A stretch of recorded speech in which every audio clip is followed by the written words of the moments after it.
जय हिंद, वंदे मातरम दोस्तों। Welcome to my channel Gupta coaching classes, station गली खेतसराय। आज हम लसा के शेष पर जो प्रश्न बनते हैं उस पर आधारित कुछ सवालों को लगाएंगे। तो सबसे पहले हम क्या करते हैं, सबसे पहले हम देखते हैं कि लसा के जो शेष फल पर जो प्रश्न बनते हैं वो दो तरह के प्रश्न बनते हैं। एक तो ये प्रश्न बनता है कि जब किसी संख्या में भाग देने पर कोई एक फिक्स नंबर शेष बचे, यानी x कोई एक अचर संख्या है, ये एक शेष बचे, यानी अगर 5 शेष बच रहा है तो सारे नंबर्स में 5 शेष बचेंगे, और अगर 10 बच रहा है तो 10 बचेंगे, यानी कोई भी नंबर आएगा तो एक कॉमन शेष बचेगा। और दूसरा आधारित प्रश्न होता है कि जो है कि उसमें क्या होता है कि अलग अलग शेष बचता है, यानी पहली संख्या में भाग देने पर कुछ शेष बचेगा, दूसरी संख्या में भाग देने पर कुछ और शेष बचेगा, तीसरी संख्या में भाग देने पर कुछ और शेष बचेगा। तो हम पहले अब देखते हैं पहले नियम को। पहले तरह का नियम जो है कि जब प्रत्येक दशा में x शेष बचे तो उसको लगाने का क्या नियम है, उसको लगाने का ये नियम है कि सबसे पहले सर्वप्रथम दी गई संख्याओं का लसा ज्ञात करते हैं, यानी जो भी संख्याएं दी जाएंगी हम सबसे पहले उसका क्या निकालेंगे, लसा निकालेंगे। लसा ज्ञात करके शेष x को जोड़ देते हैं, यानी पहले हम लसा निकालेंगे, लसा निकालने के बाद जो भी आएगा उसका मान उसको हम जोड़ देंगे। अब जैसे ये प्रश्न दिया गया है कि वह छोटी से छोटी संख्या ज्ञात कीजिए जिसमें 12, 18 और 30 से भाग देने पर प्रत्येक दशा में 9 शेष बचे। अगर हम यह प्रश्न को शेष वाला काट देते हैं तो हमारा ये पहले हमने जो पढ़ा है इसके पहले हमने पढ़ चुके हैं कि वह छोटी से छोटी संख्या ज्ञात कीजिए जो 12, 18 और 30 से कट जाए। तो हम क्या करते हैं कि सीधे सीधे इन सब का लसा निकालते हैं। लेकिन जब अगर ये कह दे कि इसमें 9 शेष बचे तो हम क्या करते हैं, उसी में लसा में हम 9 को जोड़ देते हैं। तो यानी लसा को ज्ञात करके शेष को हम इसमें जोड़ देते हैं। तो जब हमको इस तरह का सवाल को हल करना होगा तो हम सीधे सीधे क्या करते हैं, दी गई संख्याएं 12, 18 और 30 का हम लसा ज्ञात करेंगे।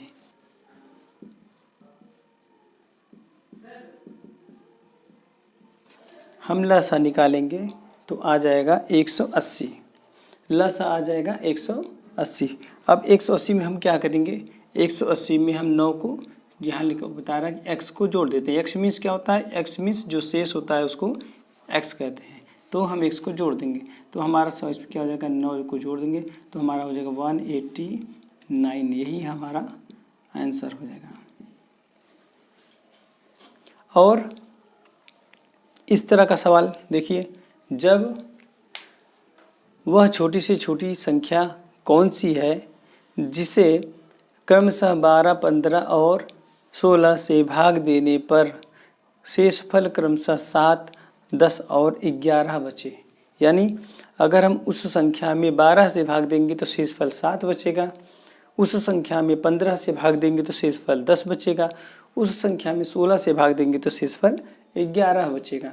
तो इस तरह के सवालों को लगाने के लिए यहाँ पर नियम बताया गया। पहले नियम को हम देख लेते हैं। नियम क्या कर रहा है कि सर्वप्रथम भाजक, यानी भाजक मीन्स ये जो दिया गया है जिससे हम भाग देना है, वह संख्या बतानी जिसमें हमको भाग देना है। तो जिससे भाग दिया जाता है उसको क्या कहते हैं, डिवाइजर या भाजक कहते हैं।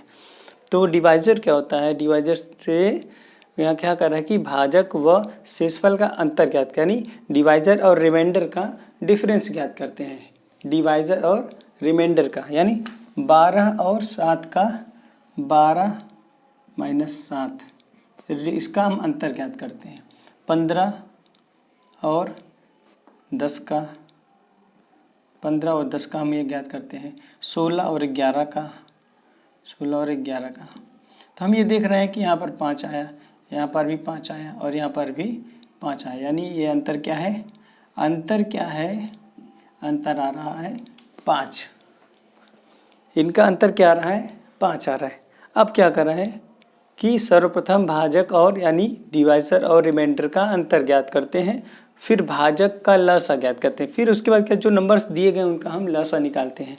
तो नंबर्स दिए गए हैं 12, 15 और 16, इनका लसा आ जाएगा, लसा आएगा, इनका लसा आएगा 240। अब क्या कर रहे हैं, जो भाजक लसा ज्ञात करके अंतर को घटाते हैं, अंतर को घटाते, अंतर कितना है, अंतर है 5, तो हम इसको 5 इसमें से क्या घटा देंगे तो हमारा आ जाएगा 235। ये हमारा आंसर है। आंसर क्या है 235। तो शेष फल पर आधारित जो प्रश्न बनते हैं लसा के, ये दो तरह के होते हैं, एक तो ये शेष बचे और एक तरह से कई शेष बचते हैं। अगर हमारा वीडियो आपको अच्छा लगा हो तो हमारे वीडियो को लाइक कीजिए, हमारे चैनल को सब्सक्राइब कीजिए, अधिक से अधिक शेयर कीजिए। धन्यवाद दोस्तों।